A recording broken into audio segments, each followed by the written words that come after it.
નમસ્કાર. આજે સોમવાર, આજે ફૂડનો વારો, એટલે આજે આપણે ફૂડ વિશે વાત કરશું. તો ફૂડ વિશે વાત કરવી તો સૌથી પહેલાં દિવસની શરૂઆત, સૌથી પહેલું મેનુ, સૌથી જરૂરી વસ્તુ એટલે બ્રેકફાસ્ટ. બ્રેકફાસ્ટનો અર્થ જ બ્રેકફાસ્ટ એટલે આખા સાંજ પછી એટલે કે રાત પછી આપણે આખી રાત કાંઈ ખાધું ન હોય એટલે એક ઉપવાસ થઈ ગયો હોય એટલે બ્રેક એટલે એ ઉપવાસને તોડવો એ બ્રેકફાસ્ટ છે.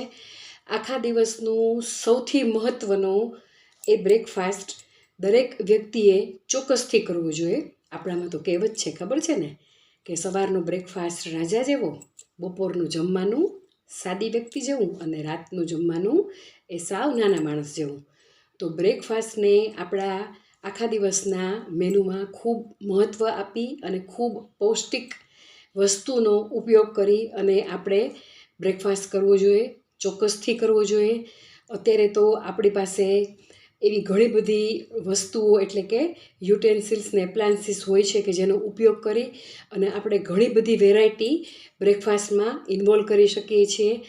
તમારી શારીરિક જે કાંઈ પણ સ્થિતિ હોય, એટલે કે તમે શુગરના પેશન્ટ છો, તમે હાર્ટના પેશન્ટ છો, તમને બીપી છે, તમે થાઇરોઇડ છે, તો એને અનુસરીને અલગ અલગ વસ્તુનો ઉપયોગ કરી અને ચોક્કસથી બ્રેકફાસ્ટમાં એને ઇન્વોલ્વ કરવી જોઈએ. અથવા તો તમે ફૂલ એટલે કે હેવી બ્રેકફાસ્ટ કદાચ તમે ન લેવા માગતા હો તો સ્મૂધીસનો પણ ઉપયોગ કરી શકો છો. હા, પણ એક વાતનું ખાસ ધ્યાન રાખવાનું છે, સ્મૂધીસમાં તમે જો દૂધનો ઉપયોગ કરો છો તો તેની સાથે ખાટા ફ્રૂટનો બિલકુલ ઉપયોગ કરવાનો નથી. જો તમને શુગરની તકલીફ છે તો એમાં તમારે ખજૂરનો ઉપયોગ કરવાનો નથી. અને જો તમને બ્લડ પ્રેશર કે એવી કોઈ તકલીફ છે અને તમે હેવી બ્રેકફાસ્ટ લ્યો છો તો તમે ચીલા છે, ઓટ્સના ચીલા છે, ઓટ્સની ઉપમા છે, સાદી ઉપમા છે, તમે બધા જ સ્પ્રાઉટ્સ છે એનું એક સલાડ કરીને ખાઈ શકો છો, તમારા મીલમાં ઉપયોગ કરી શકો છો. એવી રીતે તમારા બ્રેકફાસ્ટને ખૂબ રીચ બનાવો. બ્રેકફાસ્ટ તમે કરશો તો તમારું મગજ, તમારું હાર્ટ અને તમારું લીવર ખૂબ સારી રીતે કામ કરશે.